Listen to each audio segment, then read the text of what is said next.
అంటే మీకు షూట్ జరిగేటప్పుడు మీరు అనుకున్న లెవెల్స్ తగ్గట్టుగానే బడ్జెట్ పెట్టారా, లేదు ఇంకా కొద్దిగా దీన్ని గ్రాండియర్గా చూపించడం కోసం కొద్దిగా లావిష్గా కథ చెప్పినప్పుడే, కథ నరేషన్ ఇచ్చినప్పుడే దీని స్కేల్ స్పాన్ అర్థమైపోయింది. అప్పుడే మేము బోయపాటి గారితో కలిపి కూర్చుని ఒక బడ్జెట్ వేసుకున్నాము, దీనికి ఇట్లా అని అంతా దానికి తగ్గట్టుగానే జరిగింది.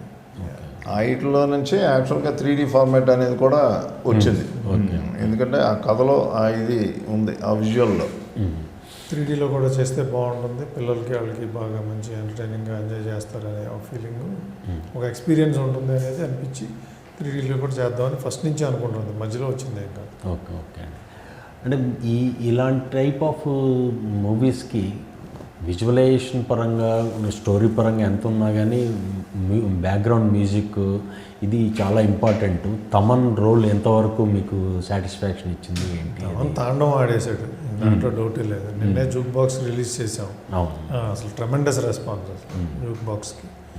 సో ఇవన్నీ ఏంటంటే కొన్ని సాంగ్ ఫర్ సాంగ్ జాజికాయ అట్లా సాంగ్ ఫర్ సాంగ్ కొన్ని ఉంటే, కొన్ని ఏంటంటే కథలో వెళ్ళే ప్రాసెస్లో ఇక్కడ ఒక చిన్న బిట్ సాంగ్ పెడితే బాగుంటుంది, ఇక్కడ ఒక చిన్న పద్యం లాగానో లేకపోతే అట్లా ఇక్కడ ఇంకో సాంగ్ పెడితే బాగుంటుందని అలా చేసింది ఎక్కువ. అంటే కథని కాంప్లిమెంట్ చేస్తా వచ్చిన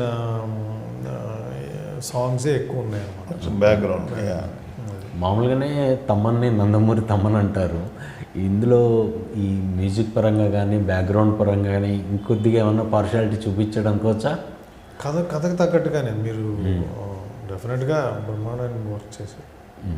అంటే తన కళ్ళకి ఆ కంటెంట్ కనిపిస్తే ఆబ్వియస్గా వాళ్ళకైనా ఎనర్జీ కానీ లేకపోతే ఎగ్జైట్మెంట్ లెవెల్స్ కానీ ఏంటి తమన్ ఏంటి ఇంకా ఇట్లా లేట్ అంటే ఏం చేస్తాం సార్ మీరు అలా తీసిచ్చారు నేను ఇవ్వాలి కదా అంటూ ఉండేవాడు డైరెక్టర్ గారితో.